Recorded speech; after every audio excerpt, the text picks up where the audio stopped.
தேவ சமூகத்தில் கூடியிருக்கிற க்ஷணமே சன்னிதானத்தில் எதிர்பார்ப்போடு அமர்ந்திருக்கிற தேவ பிள்ளைகளே, இந்த காலங்களில் கர்த்தர் நம்மோடு பேசுகிறார். இன்னைக்கு பார்க்கப்படும் பொழுது தேவனுடைய வார்த்தை நமக்கு சொல்லப்படுகிற ஒரு காரியம், நமக்குள்ள ஒரு மனம் தேவை. நமக்குள்ள ஒரு மனம் தேவை. எங்கே ஒரு மனம் இருக்கிறதோ அது வெற்றி கிடைக்கிறது. இன்னைக்கு இந்த நாளினுடைய தேவனுடைய செய்தி தலைப்பு ஒரு மனதில் ஒற்றுமையின் வெற்றி ಎಂಬುದಾಗಿ. ನಮ್ಮ ದೇಶದಲ್ಲಿ ನಮ್ಮಲ್ಲಿ ನೋಡಬೇಕಾದ್ರೆ, ನಾವು ಜಯದಿಂದ ಜೀವಿಸಬೇಕಾದ್ರೆ ನಮ್ಮಲ್ಲಿ ಒಮ್ಮನಸ್ಸು, ಒಗ್ಗಟ್ಟು ಇರಬೇಕು ಎಂದು ದೇವರು ಹೇಳುತ್ತಾರೆ, ಯೇಸು ಹೇಳುತ್ತಾರೆ. ಅಂದ್ರೆ ಇವತ್ತಿನ ದೇವರ ಸಂದೇಶ ಶೀರ್ಷಿಕೆಯಾವುದು ಒಗ್ಗಟ್ಟಿನಲ್ಲಿ ನಮಗೆ ಜಯವಿದೆ. ಹಲ್ಲೆಲೂಯಾ. ನಾವು ಒಗ್ಗಟ್ಟಾಗಿ ಒಮ್ಮನಸ್ಸಿಂದ ನಾವು ಬಾಳುವುದಾದರೆ, ಒಂದುಗೂಡಿ ನಾವು ಬಾಳುವುದಾದರೆ ನಮ್ಮಲ್ಲಿ ದೇವರು ಜಯವನ್ನು ಅನುಗ್ರಹಿಸುವರಾಗಿದ್ದಾರೆ. ಈ ವೇಳೆಯಲ್ಲೂ ಸಹ ನಾವು ಓದೋಣ யோசுவா புஸ்தக, யோசுவாவின் புஸ்தகம் 22ஆம் அதிகாரத்தில் 1 முதல் 3 வசனம். இந்த கால வேளையிலே கர்த்தர் நமக்கு தியானிக்கும்படியாக கொடுக்கப்பட்ட வார்த்தை யோசுவாவின் புஸ்தகம் 22வது அதிகாரம் 1 முதல் 3 வசனம் வரைக்கும் இந்த வேளையிலே வாசிக்கிறோம். அப்பொழுது யோசுவா ரூபனியரையும் காத்தியரையும் மனாசையும் பாதி கோத்திரத்தாரையும் அழைத்து அவர்களை நோக்கி, கர்த்தருடைய தாசனாகிய மோசே உங்களுக்கு கட்டளையிட்ட யாவையும் எல்லாவற்றையும் நீங்கள் கை கொண்டீர்கள். நான் உங்களுக்கு கட்டளையிட்ட யாவிலும் என் சொற்படி செய்தீர்கள். நீங்கள் இதுவரைக்கும் அநேக நாளாக உங்கள் சகோதரை கைவிடாமல் உங்கள் தேவனாகிய கர்த்தருடைய கட்டளையை காத்து கொண்டு நடந்தீர்கள். ಯೆಹೋಶುವನು ರೂಬೇನ್ಯರನ್ನು, ಗಾದ್ಯರನ್ನು, ಮನಸ್ಸೆ ಕುಲದ ಅರ್ಥಜನರನ್ನು ಕರೆಸಿ ಅವರಿಗೆ, ನೀವು ಯೆಹೋವನ ಸೇವಕನಾದ ಮೋಶೆಯು ವಿಧಿಸಿದ್ದೆಲ್ಲವನ್ನು ಕೈಗೊಂಡಿದ್ದೀರಿ. ನಾನು ಆಜ್ಞಾಪಿಸಿದ್ದನ್ನು ನೆರವೇರಿಸಿದ್ದೀರಿ. ಈ ಕಾಲದಲ್ಲೆಲ್ಲ ನೀವು ನಿಮ್ಮ ಸಹೋದರರನ್ನು ಕೈಬಿಡಲಿಲ್ಲ. ಈವರೆಗೆ ನಿಮ್ಮ ದೇವರಾದ ಯೆಹೋವನ ಆಜ್ಞೆಯನ್ನು ಪಾಲಿಸುತ್ತಾ ಬಂದಿದ್ದೀರಿ. இந்த வார்த்தைகளை நம்ம பார்க்கிறோம். 3 கோத்திரங்களை இந்த இடத்துல நம்ம பார்க்க முடியும். ஒன்று ரூபன், 2வது காத்து கோத்திரம், 3வது மனாசையும் பாதி கோத்திரத்தை பார்க்கிறோம். இந்த 3 கோத்திரத்தில் பார்க்கப்படும் பொழுது, தனித்தனியாய் பார்க்கப்படும் பொழுது மூவரும் சகோதரர்களாய் இருக்கிறோம். இவங்க 3 பேரும் பார்க்க சொல்ல யாக்கோபின் பிள்ளைகளாய் இருக்கிறாங்க. ಇಲ್ಲಿ ನಾವು ಓದಿದಂತಹ ವೇದ ವಾಕ್ಯದಲ್ಲಿ, ಸತ್ಯವೇದ ವಾಕ್ಯದಲ್ಲಿ ನೋಡಬೇಕಾದ್ರೆ ಇಲ್ಲಿ 3 ಜನಾಂಗಗಳನ್ನು ನೋಡ್ತೇವೆ. ಒಂದು ರೂಬನ್, ಎರಡನೇದಾಗಿ ಗಾದ್, ಮೂರನೇದಾಗಿ ಮನಾಸೆ. ಈ 3 ಕುಲದವರನ್ನು ನಾವು ನೋಡ್ತಾ ಇದ್ದೇವೆ. ಇದನ್ನು ನಾವು ಪ್ರತ್ಯೇಕವಾಗಿ ನೋಡುವುದಾದರೆ ಇವರು 3 ಜನವೂ ಸಹ ಒಂದೇ ತಂದೆಗೆ ಹುಟ್ಟಿದಂತ 3 ಮಕ್ಕಳು, 3 ಸಹೋದರರಾಗಿದ್ದಾರೆ. ಹಲ್ಲೆಲೂಯಾ. ಇವರು 3 ನೋಡ್ಬೇಕಾದ್ರೆ ಒಂದೇ ತಂದೆಗೆ ಹುಟ್ಟಿದವರು, ಆದರೆ ಒಂದೇ ತಾಯಿಯ ಹೊಟ್ಟೆಯಲ್ಲಿ ಹುಟ್ಟಿದವರಲ್ಲ. ಒಂದೇ ತಾಯಿಯ ಹೊಟ್ಟೆಯಲ್ಲಿ ಹುಟ್ಟಿದவரல்ல. இங்க 3 பேரும் பார்க்க சொல்ல ஒரு தகப்பனுக்கு பிறந்தவர்கள் தான். ஆனாலும் 3 பேரும் பார்க்கப்படும் பொழுது ஒரே தாயின் வயிற்றிலே பிறந்தவர்கள் அல்ல. இவங்க 3 பேருடைய தாய்மார்களும் பார்க்க சொல்ல வேறு வேறா இருக்கிறாங்க. ரூபன் லேயாளின் பிள்ளையா இருக்கிறார். லேயாளின் பிள்ளையா இருக்கிறார். காத்து பில்கானுடைய பிள்ளையா இருக்கிறார். மனாசே பார்க்கப்படும் பொழுது யோசேப்பின் பிள்ளை, யோசேப்பு ராகேலின் பிள்ளை. அல்லேலூயா. இந்த 3 பேரும் பார்க்க சொல்லும் 3 தாய் இந்த இடத்துல நம்ம பார்க்கிறோம். ஆனால் இந்த வார்த்தை சொல்லப்படுவது பாருங்க அழகாக. நீங்க இந்த 2வது வசனத்தை வாசிக்கப்படும் பொழுது, அவர்களை நோக்கி, கர்த்தருடைய தாசனாகிய மோசே உங்களுக்கு கட்டளையிட்டவைகளை எல்லாம் நீங்கள் கை கொண்டீர்கள். நான் உங்களுக்கு கட்டளையிட்ட யாவிலும் என் சொற்படி செய்தீர்கள். இந்த வார்த்தை வாசிக்கப்பட்டு சொல்லப்படுகிறது 2ನೇ ವಾಕ್ಯದಲ್ಲಿ ಓದಬೇಕಾದ್ರೆ, ಯೋಶುವನು ಸೇವಕನಾದ ಮೋಶೆಯು ವಿಧಿಸಿದೆಲ್ಲವನ್ನು ಕೈಗೊಂಡಿದ್ದೀರಿ, ನಾನು ಆಜ್ಞಾಪಿಸಿದನ್ನು ನೆರವೇರಿಸಿದ್ದೀರಿ ಎಂದು ಹೇಳ್ತಾ ಇದ್ದಾರೆ. ಈ 3 ಜನ, இந்த 3 பேரையும் பார்த்து சொல்ல யோசுவா பார்த்து சொல்லுகிறார், மோசே கட்டளையிட்ட எல்லாவற்றையும் நீங்க என்ன செஞ்சீங்க? கை கொண்டீங்க. அதை நீங்க அதன்படி நீங்க செய்தீங்க. ಈ ಮೂರು ಜನರಲ್ಲಿ, ಈ ಮೂರು ಕುಲದಲ್ಲಿಯೂ ಒಮ್ಮನಸ್ಸನ್ನು ನಾವು ನೋಡ್ತಾ ಇದ್ದೇವೆ. ಒಬ್ಬ ಮನುಷ್ಯನು ಹೇಳ್ತಾ ಇದ್ದಾನೆ, ನಾನು ಈ ಜನರನ್ನು ಕೈ ಬಿಡದೆ ಇವರಿಗೆ ಕೊಡಬೇಕಾದಂತ ಸ್ವಾಸ್ಥ್ಯವನ್ನು ಅವರು ಹೊಂದಿಕೊಳ್ಳುವಂತೆ ಅವರಿಗಾಗಿ ನೀವು ನಿಲ್ಲಬೇಕು ಎಂದು ಹೇಳುವಾಗ, ಈ ಮೂರು ಜನರು ತನ್ನ ಇನ್ನು ಮಿಕ್ಕ ಉಳಿದಂತಹ ಸಹೋದರರಿಗಾಗಿ ಅವರು ಯುದ್ಧ ಮಾಡುವುದಕ್ಕಾಗಿ ಅವರ ಜೊತೆಯಲ್ಲಿ ಒಮ್ಮನಸ್ಸಿನಿಂದ ನಿಲ್ಲುವುದನ್ನು ನೋಡುತ್ತೇವೆ. அல்லேலூயா. இந்த மூன்று பேரும், இந்த மூன்று குலமும் பார்க்கப்படும், கோத்திரங்களும் பார்க்கப்படும் பொழுது தங்களுடைய சுதந்திரம் அடைந்தாயிற்று என்று சொல்லி போகவில்லை. மோசே கட்டளையிட்ட யாவையும், யோசுவா சொன்ன எல்லா வார்த்தைகளையும் கேட்டு அதன் சொற்படி செய்யும்படியாய் ஒருமனப்பட்டவர்களாய் தங்கள் சகோதரர்கள் அந்த சுதந்திரத்தை அடையும்படியாக மீதி இருக்கிற அந்த 9 அரை கோத்திரங்களும் கூட அந்த கானான் தேசத்தை சுதந்திரிக்கும்படியாக அவர்களோடு கூட ஒருமனப்பட்டவர்களாய் நின்றதை நம்ம பார்க்கிறோம். அல்லேலூயா. அந்த ஒரு மனம் நமக்கு இந்த கால வேளையில தேவை. அந்த ஒரு மனம் இருந்ததுனாலதான் அங்க ஒரு பெரிய வெற்றி, ಇಸ್ರೇಲ್ ಜನங்கள் ತಮ್ಮುடைய ಸುಧಂದರತೆ ಅಡೆಯ ಮುಡಿಯುತ್ತದೆ. ಇವತ್ತು ನಮ್ಮಲ್ಲಿಯೂ ಆ ಒಮ್ಮನಸ್ಸು ಬೇಕು. ಇವರಲ್ಲಿ ಆ ಒಮ್ಮನಸ್ಸು ಇದ್ದರಿಂದ, ಒಗ್ಗಟ್ಟು ಇದ್ದರಿಂದ ಅವರ ಸಹೋದರನಾದ ಮಿಕ್ಕಿ ಉಳಿದಂತಹ 9 ಗೋತ್ರಗಳು ಸಹ ತಮ್ಮ ಸ್ವಾಸ್ಥ್ಯವನ್ನು, ತನ್ನ ಸ್ವದೇಶವನ್ನು, ದೇವರು ವಾಗ್ದಾನ ಮಾಡಿದಂತಹ ಆ ದೇಶವನ್ನು ಹೊಂದಿಕೊಳ್ಳಲು ಸಾಧ್ಯವಾಯಿತು. ಅಲ್ಲೇಲೂಯಾ. ಇವತ್ತು ನಮ್ಮಲ್ಲಿ ಸಹ ನಾವು ನೋಡುವುದಾದರೆ ಆ ಒಂದು ಮನಸ್ಸು ನಮ್ಮಲ್ಲಿ ಇಲ್ಲ, ಒಮ್ಮನಸ್ಸು ಇಲ್ಲ, ಒಗ್ಗಟ್ಟು ಇಲ್ಲ. ಕುಟುಂಬದಲ್ಲಿ ಸರಿ, ದೇಶದಲ್ಲಿ ಸರಿ, ನಾವು ವಾಸಿಸುವ ಎಲ್ಲ ಸ್ಥಳಗಳಲ್ಲಿ ಸರಿ, ಸಂಬಂಧಗಳಲ್ಲೂ ಸರಿ, ನಮ್ಮಲ್ಲಿ ಆ ಒಮ್ಮನಸ್ಸು ಇಲ್ಲ. ಒಬ್ಬರಿಗೆ ವಿರೋಧವಾಗಿ ಒಬ್ಬರು ನಾವು ಹೋರಾಡುವುದನ್ನು, ಕುತಂತ್ರಗಳನ್ನು ಮಾಡುವುದನ್ನು ನೋಡ್ತೇವೆ. இன்னைக்கு இந்த ஒரு மனம் நமக்குள்ள காணப்படவில்லை. இன்னைக்கு நம்ம குடும்பத்துல சரி, கணவன் மனைவிக்குள்ள சரி, இல்ல நம்முடைய வேலை ஸ்தலத்துல சரி, நம் தேசத்துல கூட பாருங்க, இன்னைக்கு அந்த ஒரு மனம் இல்லாத இருக்கிறனால்தான் பிசாசு யாரை விழுங்கலாமோ என்று வகை தேடி திரிகிற விதத்திலே அவர் ஒவ்வொருவராய் விழுங்கி கொண்டு வருகிறார். அல்லேலூயா, அல்லேலூயா. ಇವತ್ತು ಸೈತಾನನು ಯಾರನ್ನು ನುಂಗೋಣ ಎಂದು ಹೇಳಿ ಅವನು ಹೊಂಚಾಕುತ್ತಿದ್ದಾನೆ. ಈ ಒಮ್ಮನಸ್ಸು ಇಲ್ಲದ ಕಾರಣದಿಂದ ಅವನು ಎಲ್ಲವನ್ನು ನುಂಗಿ ಹಾಕ್ತಾ ಇದ್ದಾನೆ. ಇವತ್ತು ಕುಟುಂಬದಲ್ಲಿ ಸಮಾಧಾನ ಇಲ್ಲ, ಗಂಡ ಹೆಂಡತಿಯರಲ್ಲಿ ಒಂದು ಸಂತೋಷವಿಲ್ಲ, ಕುಟುಂಬ ಮನೆಯಲ್ಲಿ ಒಂದು ಸಮಾಧಾನ ಇಲ್ಲ, ಒಂದು ಆಶೀರ್ವಾದ ಇಲ್ಲ. ಇವತ್ತು ನೋಡುವ ದೇಶದಲ್ಲಿ ಸಹ ಅದೇ ರೀತಿಯಾಗಿ ಆ ಒಮ್ಮನಸ್ಸು, ಒಂದೇ ಮನಸ್ಸು ಇಲ್ಲದೆ ಇರುವುದರಿಂದ ದೇಶದಲ್ಲಿ ಒಂದು ಸಮಾಧಾನ ಇಲ್ಲ. ಅಲ್ಲೇಲೂಯಾ. ಎಲ್ಲಿ ಒಮ್ಮನಸ್ಸು ಇದೆಯೋ ಅಲ್ಲಿ ದೇವರ ಒಂದು ಬಲ ಉಂಟಾಗುತ್ತದೆ. ಆ ಒಮ್ಮನಸ್ಸಿಂದ ನಮಗೆ ಬರುವಂತಹ ಒಂದು ಕಾರ್ಯಗಳು ಏನಂತ ನೋಡುವುದಾದರೆ, அந்த ஒரு மனதினாலே நமக்கு கிடைக்கக்கூடிய பலன் என்னென்று நாம் பார்க்கப்படும் பொழுது வேதத்தில் சொல்லப்படுகிறது, அது தேவனுடைய வல்லமையை கொண்டு வரக்கூடியதாக இருக்கிறது. ದೇವರ ವಾಕ್ಯದಲ್ಲಿ ಬರೆಯಲ್ಪಟ್ಟಿದೆ, ಆ ಒಮ್ಮನಸ್ಸು ನಮ್ಮಲ್ಲಿ ಬರುವುದಾದರೆ, ಆ ಒಮ್ಮನಸ್ಸಿಂದ, ಒಂದೇ ಮನಸ್ಸಿನಿಂದ ಏಕಚಿತ್ತರಾಗಿ ನಾವು ಬಾಳುವಾಗ ಅದರ ಆಶೀರ್ವಾದ ಹೇಗಿರುತ್ತಂದ್ರೆ, ದೇವರ ಬಲವು ನಮ್ಮಲ್ಲಿ ಗೋಚರವಾಗುತ್ತದೆ, ಪ್ರಕಟವಾಗುತ್ತದೆ. ಕೀರ್ತನೆ ಪುಸ್ತಕ 133ನೇ ಅಧ್ಯಾಯದಲ್ಲಿ ನಾವು ಓದುವಾಗ, சங்கீதங்களின் புஸ்தகம் 133வது அதிகாரம் 1ஆம் வசனத்திலே நாம் வாசிக்கப்படும் பொழுது அங்கே இவ்விதமாய் வார்த்தை எழுதப்பட்டிருக்கிறது, ಆಹಾ ಸಹೋದರರು ಒಂದಾಗಿರುವುದು ಎಷ್ಟೋ ಒಳ್ಳೆಯದು, ಎಷ್ಟೋ ರಮ್ಯವಾಗಿದೆ. அல்லேலூயா. சகோதரர்கள் ஒருமித்து வாசம் செய்வது அது எத்தனை நன்மையும் இன்பமாய் இருக்கிறது. அல்லேலூயா. சகோதரர்கள் ஒருமித்து வாழும்போது, நாம் ஒருமித்து வாழப்படும் பொழுது அது எப்படி இருக்கிறதாம், அது நன்மையும் இன்பமாய் இருக்கிறது. அல்லேலூயா, அல்லேலೂಯಾ. ಅದು ರಮ್ಯವಾಗಿದೆ. ರಮ್ಯ ಅಂತ ಹೇಳುವುದಾದರೆ ಅದು ಸಂತೋಷ, ಸುಖಕರವಾದ ಒಂದು ಸಮಾಧಾನವಾದಂತಹ ಒಂದು ಜೀವಿತವಾಗಿದೆ.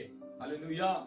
ಒಂದಾಗಿ ನಾವು ಬಾಳುವಾಗ ಆ ಒಮ್ಮನಸ್ಸಿನಿಂದ ಮನೆಯಲ್ಲಿ ಸರಿ, ನಾವು ಕೆಲಸ ಮಾಡುವ ಸ್ಥಳಗಳಲ್ಲಿ ಸರಿ, ನಮ್ಮ ದೇಶದಲ್ಲೂ ಸರಿ, ಒಬ್ಬರಿಗೆ ಒಬ್ಬರು ನಾವು ಬಿಟ್ಟುಕೊಟ್ಟು ನಾವು ಬಾಳುವಾಗ ಆ ಒಮ್ಮನಸ್ಸು ನಮ್ಮಲ್ಲಿ ಬರುವಾಗ ಅದು ರಮ್ಯವಾಗಿರುತ್ತದೆ, ಸುಂದರವಾಗಿರುತ್ತದೆ, ಆನಂದಕರವಾಗಿರುತ್ತದೆ. ಅಷ್ಟು ಮಾತ್ರವಲ್ಲ, ಅದು ಎಷ್ಟೋ ಒಳ್ಳೆಯದಾಗಿದೆ. அல்லேலூயா, அல்லேலூயா. நாம் ஒரு மனதோடு கூட வாழப்படும் பொழுது அது நமக்குள்ளே எப்படி இருக்கிறதா, அது நன்மையும், அங்க சொல்லப்படுது பாருங்க, எவ்வளவு அழகா சொல்லுங்க, ஒருமித்து வாசம் பண்ணுகிறது எத்தனை நன்மையும் எத்தனை இன்பமாயிருக்கிறது. இன்பமாயிருக்கிறது, அது நன்மையை நமக்கு கொண்டு வருகிறது, அது நமக்கு இன்பத்தை கொடுக்கிற, சந்தோஷத்தை கொடுக்கிறதாக இருக்கிறது. கடந்த நாட்களில் நான் வாட்ஸ்அப்ல ஒரு செய்தியை நான் பார்த்தேன். ಕಳೆದ ದಿನಗಳಲ್ಲಿ ವಾಟ್ಸ್ಆಪ್ ಒಂದು ಸಂದೇಶವನ್ನು ನಾನು ನೋಡಿದೆ. ಒಬ್ಬ ಹಿಂದೂ ಸಹೋದರನ ಮನೆಯಲ್ಲಿ ಒಂದು ಮರಣ ಸಂಭವಿಸಿದೆ. ஒரு இந்து குடும்பத்துல ஒரு மரணம் சம்பவித்திருக்கிறது. மரித்து போயிருக்காங்க, கொரோனானால மரித்து போயிருக்கிறாங்க. ஆனா அந்த குடும்பத்தினுடைய உறவு, அந்த பிள்ளை, அந்த மகன், அந்த குடும்பத்தை அந்த காரியங்களை செய்ய வேண்டிய பிள்ளை வெளிநாட்டுல இருக்கிறான். அவன் இங்க வந்து அந்த காரியத்தை செய்ய முடியல. ಆ ಗತಿಸಿರುವಂತ ಮನೆಯಲ್ಲಿ ಆ ಮಗನು ಹೊರದೇಶದಲ್ಲಿದ್ದಾನೆ.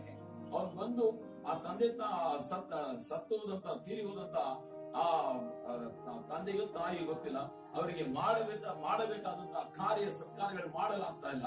ಅವನ್ ಏನ್ ಮಾಡೋದು ಗೊತ್ತಾಗ್ತಾ ಇಲ್ಲ. ಆಗ ಆತನಿಗೆ ನೆನಪಿಗೆ ಬಂದುದು ತನ್ನ ಮನೆಯ ಪಕ್ಕದಲ್ಲಿರುವಂತಹ ತನ್ನ ಸ್ನೇಹಿತನಾದ ಒಬ್ಬ ಮುಸ್ಲಿಂ, ಇಸ್ಲಾಮಿಯ குலத்தை சேர்ந்த தன் ஸ்நேகிதனாக நினைப்பு. தன்னுடைய வீட்டு அருகாமையிலே தன் சிநேகிதனாய் இருக்கிற ஒரு இஸ்லாமிய ஒரு சகோதர நண்பன் அவனுக்கு, அந்த மகனுக்கு ஞாபகம் வந்தது. அவன் உடனே தன்னுடைய காரியங்களை சொல்லி தன் சகோதரனுக்கு, தன் அந்த சிநேகிதனுக்கு அவன் தொலைபேசி மூலமா சொல்லுகிறான், இப்படி இருக்கிறது, என் தாய் மறிச்சு போல, என் தாயை தகப்பன்னு தெரியல, அவங்களுக்கு நீ செய்ய வேண்டிய கடமை நீ செய்ய வேண்டிய, எப்படியாவது அடக்கம் பண்ணி சொல்லி கேட்கப்படும் பொழுது அவன், அந்த முஸ்லிம், அந்த இஸ்லாமிய மதத்தை சேர்ந்தவர், அவங்க என்ன செய்யறாங்கன்னா, தன் அந்த மரித்து போனவர்களுக்கு செய்ய வேண்டிய அவங்களுடைய சகல கலாச்சாரத்தின்படியே அவங்களை வந்து அந்த இந்து சம்பிரதாயத்தின் பிரகாரமா அவங்க கொண்டு போய் அடக்கம் பண்ணாங்க. எப்படி தெரியுமா? தன் சொந்த செலவு, தன் சொந்த பணத்தை போட்டு அதை ಕಾರ್ಯ செய்தாங்க சொல்லி ಮುಸ್ಲಿಂ ಸಹೋದರನು, ಆ ಸ್ನೇಹಿತರು ಏನ್ ಮಾಡ್ತಾ ಇದ್ದಾನೆ, ತನ್ನ ಸ್ವಂತ ಖರ್ಚಿನಿಂದ ಆ ಹಿಂದೂ ಸಂಸ್ಕೃತಿಯ ಪ್ರಕಾರವಾಗಿ ಯಾವ ರೀತಿ ಅವರನ್ನು ಸಮಾಧಿ ಮಾಡಬೇಕೋ ಆ ರೀತಿಯಾಗಿ ಅವ್ರನ್ನ ತಗೊಂಡೋಗಿ ಅವ್ರನ್ನ ಸಮಾಧಿ ಮಾಡಬೇಕು. ஹல்லேலூயா. பாருங்க, இன்னைக்கு உலகத்துல பார்க்கப்படும் பொழுது நீ முஸ்லீம், நீ இந்து அப்படின்னு சொல்லி இன்னைக்கு பிரிவினைகளை கொண்டு பண்ணி இன்னைக்கு ஒரு மனதை கலைத்துக் கொண்டு இருக்கிறாங்க அரசியல்வாதிகள். ஆகையால்தான் இன்னைக்கு ஒருவருக்குள் ஒருவர் இன்னைக்கு பிரிந்து காணப்படுகிறாங்க. அந்த நம் தேசத்துல இன்னைக்கு சமாதானம் இல்ல, ஒரு எழுப்புதல் இல்லாமல், ஒரு வளர்ச்சி ಇல்லாமல் ಕಾಣப்படுகிறது. ಇವತ್ತು ಹಿಂದೂ ಮುಸ್ಲಿಂ ಎಂಬಂತ ಒಂದು ಭೇದ ಭಾವಗಳನ್ನು ಉಂಟು ಮಾಡಿ, ವಿರೋಧಗಳನ್ನು ಉಂಟು ಮಾಡಿ ಇವತ್ತು ದೇಶದಲ್ಲಿ ತನ್ನ ಕಾರ್ಯಗಳು ಸಾಧಿಸಿಕೊಳ್ತಾ ಇದ್ದಾರೆ. ಒಗ್ಗಟ್ಟಾಗಿ ಬಾಳಲು ಬಿಡ್ತಾ ಇಲ್ಲ ಈ ದೇಶದಲ್ಲಿ. ನೋಡ್ಬೇಕಾದ್ರೆ ಈ ರಾಜಕಾರಣಿಗಳು, ಆದ್ರಿಂದ ದೇಶದಲ್ಲಿ ಸಮಾಧಾನ ಇಲ್ಲ. ಆದ್ರೆ ದೇವರ ವಾಕ್ಯ ಹೇಳ್ತಾ ಇದೆ, ಎಲ್ಲಿ ಒಮ್ಮನಸ್ಸಿದೆಯೋ, ಒಂದೇ ಮನಸ್ಸಿದೆಯೋ ಅಲ್ಲಿ ಒಳ್ಳೆಯದು ಉಂಟಾಗುತ್ತದೆ. ಎಷ್ಟೋ ರಮ್ಯವಾಗಿದೆ, ಎಷ್ಟೋ ಅಲ್ಲಿ ನೋಡ್ಬೇಕಾದ್ರೆ ಹೇಳಲ್ಪಡ್ತಾ ಇದೆ, ಎಷ್ಟೋ ಒಳ್ಳೆಯದಾಗಿದೆ ಎಂಬುದಾಗಿ. ಹಲ್ಲೇಲೂಯಾ.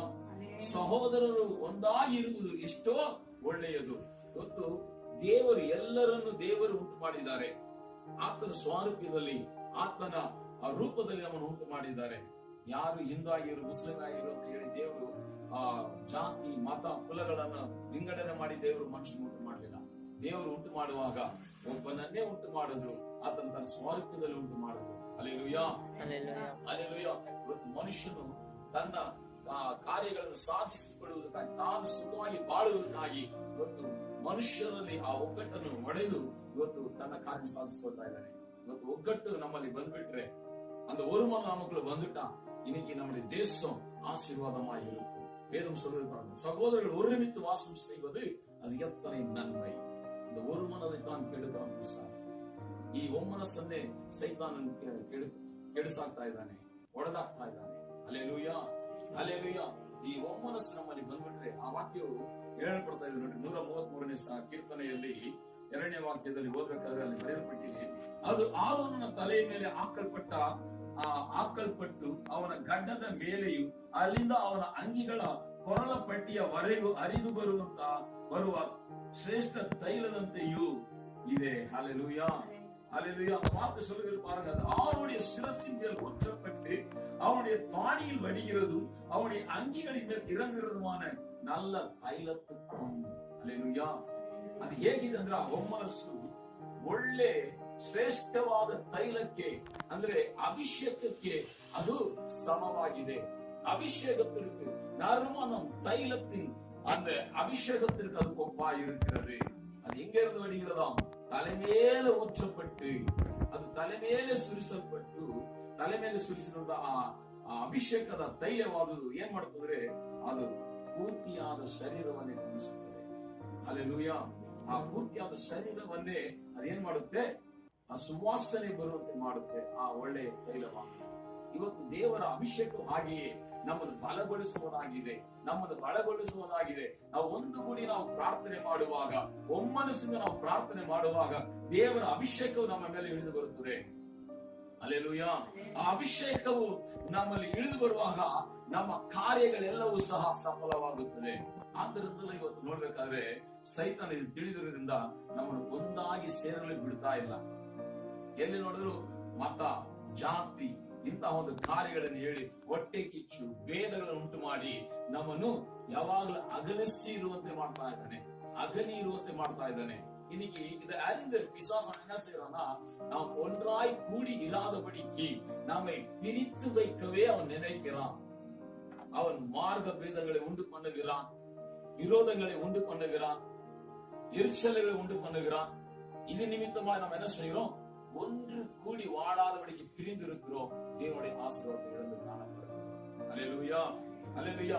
ಆಮೋಸ್ ಪುಸ್ತಕದಲ್ಲಿ ವಾಸಿக்கப்படும் ಆಮೋಸನ ಪುಸ್ತಕದ ಓದುವಾಗ 3ನೇ ಅಧ್ಯಾಯ 3ನೇ ವಾಕ್ಯ ಈ ರೀತಿಯಾಗಿ ಬರೆಯಲ್ಪಟ್ಟಿದೆ. ஆமோஸ் புஸ்தகம் 3ஆம் அதிகாரம் 3வது வசனம் அங்க சொல்லப்படுகிறது, இருவர் ஒருமித்து அவங்க பயணம் செய்யாமல் இருப்பாங்கன்னா அந்த ஸ்தலத்தை அவங்க போய் சேர முடியுமா என்று சொல்லி தேவனுடைய 2 பேர் ஒருமனப்பட்டு இருந்தால் ஒழிய ஒருமித்து நடந்து போவார்களோ?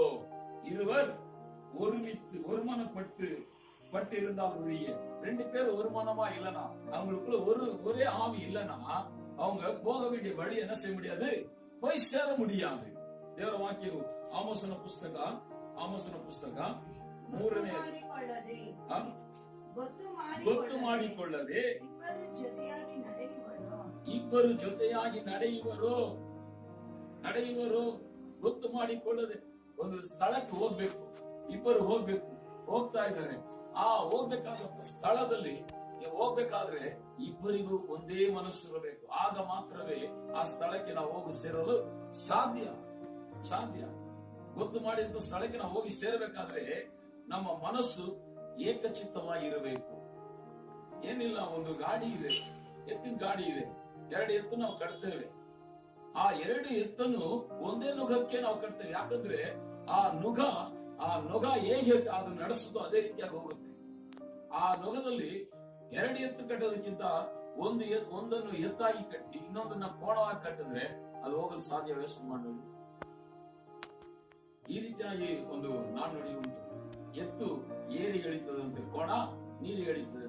ಅಂದ್ರೆ 2 ಬೇರೆ ಬೇರೆ ದಾರಿ ಹೋಗ್ಬಿಡುತ್ತೆ.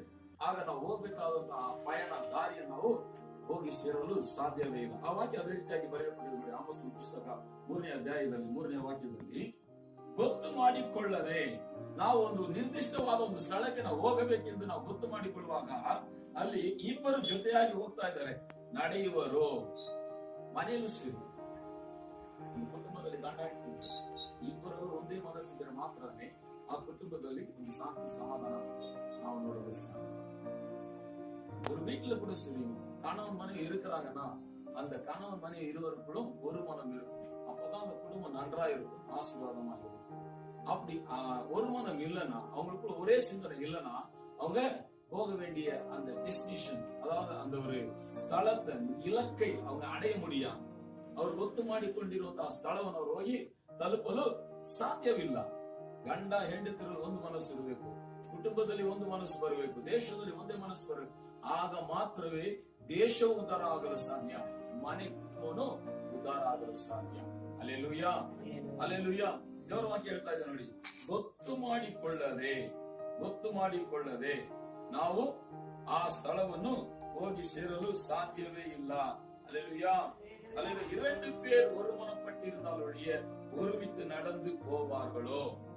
ಇಬ್ಬರು ಒಂದೇ ಮನಸ್ಸಿದ್ದರೆ ಮಾತ್ರವೇ ಅವರಿಬ್ಬರು ಒಂದೇ ಹಾದಿಯಲ್ಲಿ ಹೋಗಲು ಸಾಧ್ಯ, ಇಲ್ಲಾಂದ್ರೆ ಬೇರೆ ಬೇರೆ ಹಾದಿಯಾಗಿ ಅಲ್ಲೆಲೂಯಾ. ಒಮ್ಮನಸ್ಸು ನಮ್ಮಲ್ಲಿ ಬೇಕು.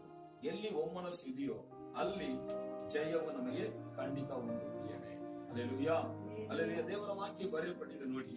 ಮತ್ತಾಯನ ಪುಸ್ತಕ 12ನೇ ಅಧ್ಯಾಯ 25ನೇ ವಾಕ್ಯ, ಲೂಕಾನ ಪುಸ್ತಕ 11ನೇ ಅಧ್ಯಾಯ 17ನೇ ವಾಕ್ಯದಲ್ಲಿ ಓದಬೇಕಾದ್ರೆ ದೇವರ ವಾಕ್ಯ ಈ ರೀತಿಯಾಗಿ ಬರೆಯಲ್ಪಟ್ಟಿದೆ. மத்தாயின் புஸ்தகம், மத்தேயு புஸ்தகம் 12ஆம் அதிகாரம் 25வது வசனம். அங்க பார்க்கப்படும் தேவனுடைய வார்த்தை சொல்லப்படும். எந்த ஒரு ராஜ்யம் தனக்கு தானே பிரிந்திருந்தால் அது கட்டப்படுமோ. எந்த குடும்பமும் தனக்கு தானே பிரிந்திருந்தால் அது வாழ்ந்திருக்க முடியாது, எந்த வீடும் நிலை நிற்க மாட்டாது என்று சொல்லப்படுகிறது. இயேசு அவர்கள் சிந்தனையை அறிந்து அவர்களை நோக்கி, தனக்குத்தானே விரோதமாய் பிரிந்திருக்கிற எந்த ராஜ்யமும் பாழாய் போகும். தனக்குத்தானே பிரிந்திருக்கிற, ತನಗೆ ತಾನೇ ಒಡೆದಿರುವ ಯಾವ ರಾಜ್ಯವು, ಯಾವ ದೇಶವು ಅದು ಉದ್ಧಾರ ಆಗದೇ ಇಲ್ಲ. Alleluia, alleluia. ಅದೇ ರೀತಿಯಾಗಿ ನೋಡ್ತೀವಿ, தனக்கு தானே விரோதமாய் பிரிந்திருக்கிற எந்த பட்டணமும் எந்த வீடும் நிலை நிற்க முடியாது. எந்த பட்டணமும் எந்த வீடும் என்னாகுது, நிலை நிற்கவே முடியாதான். அப்படின்னா என்ன அர்த்தம்னா, ஒருமனப்படணும். ராஜ்யமா, தேசமா இருக்கலாம், வீடா இருக்கலாம், பட்டணமா இருக்கலாம், அங்க இருக்கிற ஜனங்கள் என்ன ஆகணும், ஒருமனப்படணும். அவங்களுக்கு ஒரே சிந்தனை இருந்தா மட்டுமே அந்த தேசம் நிலை நிற்கும். இன்னைக்கு அரசியல்வாதிகளை கூட நம்ம பார்க்கணும். ஒருவர் செய்யற காரியத்தை இன்னொருத்தர் என்ன செய்யறாங்க, எப்ப பார்த்தாலும் அது நன்மையா இருந்தா கூட அது என்ன செய்யறாங்க, அது சரியில்லை, அது அவங்க தவறா செய்யறாங்க. அரசியல் லாபத்துக்காக என்ன செய்யறாங்க, அந்த காரியங்களை உடைக்கிறாங்க. ஒருமனப்படுறது இல்லை. நல்லதே செஞ்சாலும் கூட அரசியல்வாதிகள் என்ன செய்யறதுல ஒருமனப்படுறது இல்லை. இன்னைக்கு அப்படித்தான் இந்த ஒருமனம் இல்லாததுனால்தான் தேசத்துல ஒரு ஆசீர்வாதத்தை பார்க்க முடியல. அது ಬರೆಯಲ್ಪಟ್ಟಿದೆ ನೋಡ್ರಿ, 12ನೇ ಅಧ್ಯಾಯದಲ್ಲಿ 25ನೇ ವಾಕ್ಯ.